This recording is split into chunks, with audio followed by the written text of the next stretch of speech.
ایک آخری سوال ہے. ہماری عوام الناس کے اندر ایک بڑی غلط فہمی پائی جاتی ہے کہ وہ نماز تراویح کو اور تہجد کی نماز کو ایک سمجھتے ہیں. تو ذرا عوام الناس کی یہ کنفیوژن دور کر دیجیے گا کہ تراویح اور تہجد جو ہے اس کی نماز میں فرق کیا ہے. 8 تراویح کو ثابت کرنے کے لیے فرق ڈالا ہے.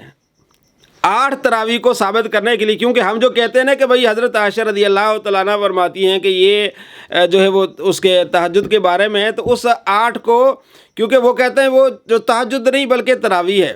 ایک مولانا تھے عبداللہ چکڑالوی، اس کا نام کیا تھا؟ عبداللہ چکڑالوی، اہل حدیث کے عالم تھے.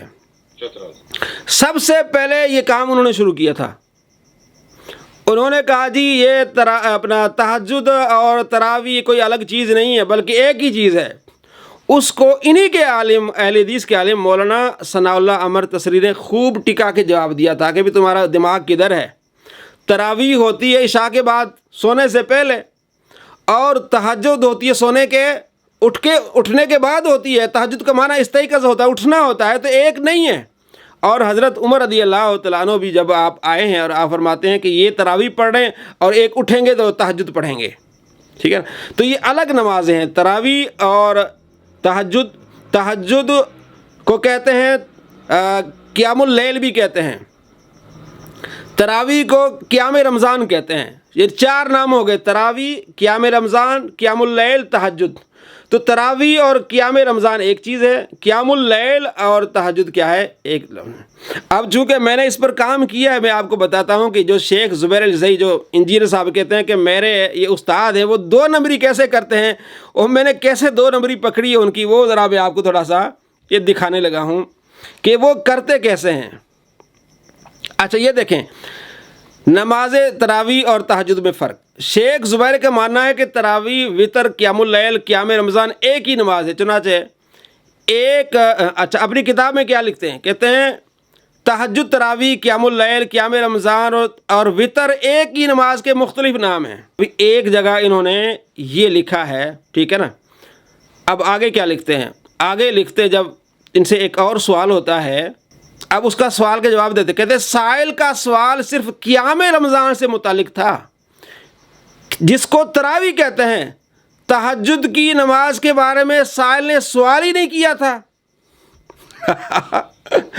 کہتے ہیں کہ حضرت عائشہ رضی اللہ تعالیٰ عنہ سے جو سوال ہوا ہے وہ قیام رمضان کے بارے میں سوال ہوا ہے، تہجد کے بارے میں تو سوال ہی نہیں ہوا.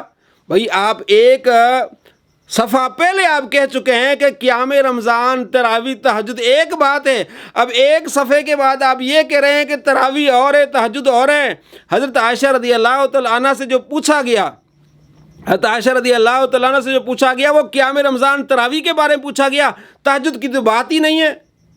یعنی اپنے اصولوں سے کیسے پھنستے ہیں، اور حدیث کے معنی میں کیسے جو ہے وہ بگاڑ کرتے ہیں. ایک تو یہ میں ان کی 2 نمبری میں نے آپ کو بتائی. باقی جو میں نے آپ کو بتایا تھا کہ جو عبداللہ چکڑالوی اس نے جو بات کی تھی اس کو یہ جواب دیا تھا، یہ سارا میں نے یہاں لکھا ہے، وہ آپ دیکھ سکتے ہیں. اہل حدیث کا مذہب، یہ اس کی یہ کتاب کا نام ہے، جس میں ثناء اللہ عمر تسری نے ان کو جواب دیا تھا.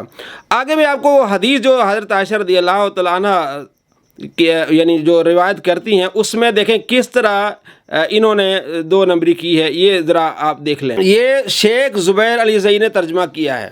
کہتے ہیں کہ ابو سلمہ بن عبد الرحمن نے ام المومنین سیدہ عائشہ رضی اللہ تعالیٰ عنہ سے پوچھا کہ رسول اللہ صلی اللہ تعالیٰ علیہ وآلہ وسلم کی رمضان میں، آگے کیا دھوکہ دینے کے لیے کیا لکھا ہے، رمضان میں رات کی نماز تراویح کیسے ہوتی تھی. نہ رات کا ذکر حدیث میں، نہ تراویح کا ذکر ہے، عوام کو صرف دھوکہ دینے کے لیے. اس کو کہتے ہیں حدیث میں ٹیمپرنگ کرنا. کس طرح دیکھیں، رمضان کی رات نماز تراویح کیسے ہوتی تھی، تو ام المومنین نے فرمایا کہ رمضان ہو یا غیر رمضان رسول اللہ 11 رکعتیں زیادہ نہیں پڑھتے تھے، 11 سے زیادہ نہیں پڑھتے تھے. اب نیچے دیکھیں اصل یہ دیکھیں کیف کانت صلاۃ رسول اللہ فی رمضان، کہ رمضان میں آپ علیہ السلام کی نماز کیسے ہوتی تھی. نہ رات کا ذکر ہے نہ تراویح کا، کہ رمضان میں آپ علیہ السلام کی نماز کیسے ہوتی تھی. یہ صحیح ترجمہ نیچے دیکھیں. حضرت ابو سلمہ بن عبد الرحمن رضی اللہ عنہ بیان کرتے ہیں کہ انہوں نے حضرت عائشہ رضی اللہ عنہ سے سوال کیا کہ رسول اللہ صلی اللہ تعالیٰ علیہ وآلہ وسلم رمضان میں کس طرح نماز پڑھتے تھے؟ تو حضرت عائشہ نے فرمایا رمضان ہو یا غیر رمضان آپ صلی اللہ تعالیٰ علیہ وآلہ وسلم 11 رکعت سے زیادہ نہیں پڑھتے تھے، آپ 4 رکعت پڑھتے، تم ان حسن اور طول کو نہ پوچھو۔ تو یہ تراویح یہ تو تہجد کی بات ہو رہی ہے، اس میں نہ تراویح کی بات ہے نہ رات کا ذکر ہے۔ اس طرح یہ حدیث میں کیا کرتے ہیں؟ ٹیمپرنگ کرتے ہیں، اس طرح حدیث میں 2 نمبری کرتے ہیں۔